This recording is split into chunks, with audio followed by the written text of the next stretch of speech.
পরিষ্কার ভাষায় বলতে চাই, 2024-এর জুলাই বিপ্লবের চেতনাকে যদি কেউ বাইপাস করে আগামীর বাংলার রাজনীতির গতিপথ নির্ধারণ করতে চায়, রাজপথে যুদ্ধ হবে, রাজপথে যুদ্ধ হবে।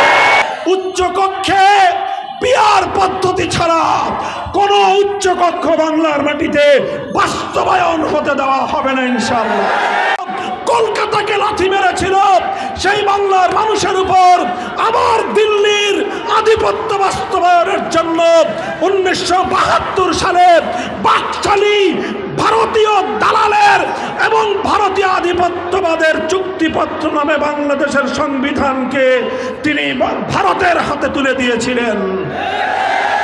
এরপরের ইতিহাস গাদ্দারির ইতিহাস, এরপরের ইতিহাস 71-এর মুক্তিযুদ্ধের চেতনার নামে 72-এর ভারতীয় দালালির সংবিধান এবং ভারতীয় দালালির আধিপত্যবাদের ইতিহাস রচনা করবার ইতিহাস, এবং 71-এর নামে 72-এর ভেজাল চেতনা মার্কেটিং করবার ইতিহাস।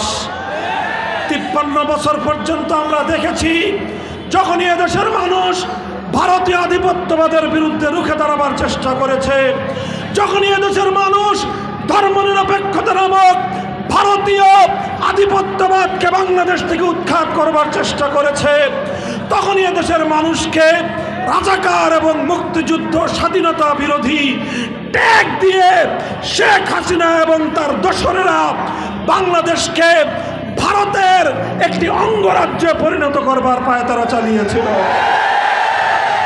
চূড়ান্তভাবে জুলাই অভ্যুত্থানের সময় যখন আমার 4 কোটি ছাত্র জনতা মেধার ভিত্তিতে বাংলাদেশকে গঠন করবার যৌক্তিক দাবি নিয়ে মাঠে নামল, তখন ভারতীয় সেবাদাসী শেখ হাসিনা আমার 4 কোটি সোনার সন্তানকে রাজাকারের বাচ্চা বলে গালি দিয়েছিল।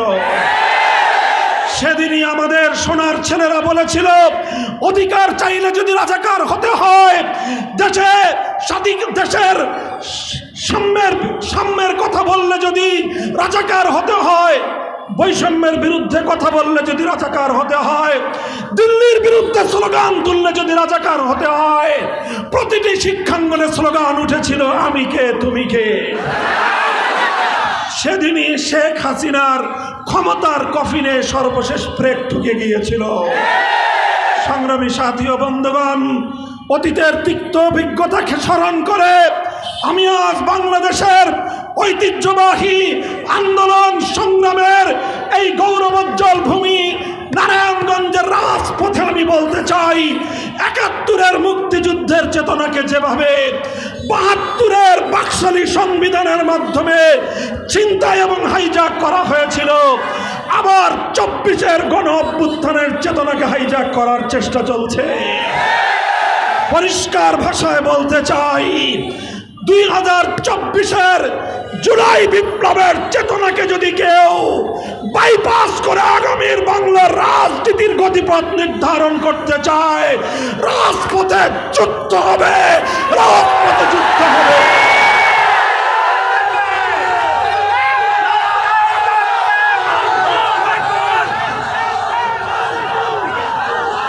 সংগ্রামী সাথী ও বন্ধুগণ, আজ বাংলাদেশ খেলাফত মজলিস স্পষ্ট ভাষায় তার রাজনৈতিক প্রধান এজেন্ডা আমরা জাতির সামনে তুলে ধরেছি।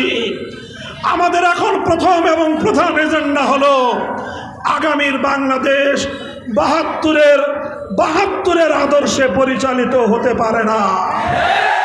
আগামীর বাংলাদেশে 72-এর সংবিধান চলতে পারে না। আগামীর বাংলাদেশ চলবে 24-এর অভ্যুত্থানের আদর্শের ভিত্তিতে।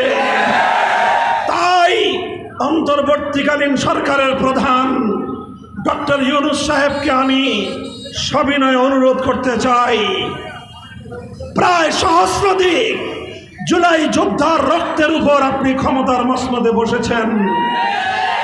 জুলাই যোদ্ধারা যে জন্য জীবন দিয়েছে, সেই জুলাইয়ের চেতনা এবং স্পিরিটকে বাস্তবায়ন করতে হলে জুলাই সনদের আইনি ভিত্তি দেওয়া প্রয়োজন।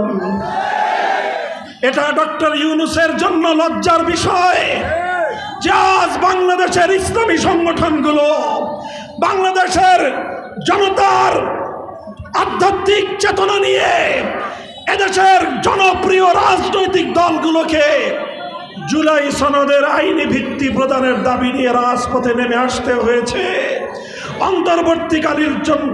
অন্তর্বর্তীকালীন সরকারের জন্য এটা লজ্জার বিষয়।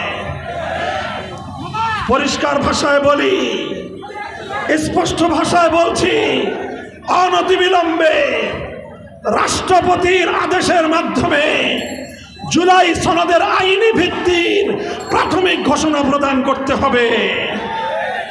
আগামী জাতীয় নির্বাচনের যথেষ্ট সময় পূর্বে যৌক্তিক সময় হাতে রেখে গণভোটের মাধ্যমে জুলাই সনদের আইনি ভিত্তি বাংলার মাটিতে কার্যকর করতে হবে। ত্রয়োদশ জাতীয় সংসদ নির্বাচন জুলাই সনদের ভিত্তিতেই বাংলাদেশে কার্যকর হবে। উচ্চকক্ষে পিআর পদ্ধতি ছাড়া কোন উচ্চকক্ষ বাংলার মাটিতে বাস্তবায়ন হতে দেওয়া হবে না ইনশাআল্লাহ। সংগ্রামী সাথী ও বন্ধুগণ, বাংলাদেশ খেলাফত মজলিস অঙ্গীকার করে আল্লাহর জমিনে ইনসাফপূর্ণ সমাজ ব্যবস্থা কায়েমের। বাংলাদেশ খেলাফত মজলিস আপনাদেরকে কথা দিচ্ছে, আগামীর বাংলাদেশে ইনশাআল্লাহ কোনো বৈষম্য থাকবে না, কোনো অবিচার থাকবে না। মানুষ তাদের অধিকার নিয়ে শান্তিতে নিরাপদে দেশে বসবাস করতে পারবে। আপনারা বাংলাদেশ খেলাফত মজলিসের হাতকে শক্তিশালী করুন। ইনশাআল্লাহ আমরা যে অঙ্গীকার করেছি, আগামীর বাংলাদেশে ইসলামপন্থীরা ঐক্যবদ্ধভাবে ত্রয়োদশ জাতীয় নির্বাচনকে মোকাবেলা করবে ইনশাআল্লাহ।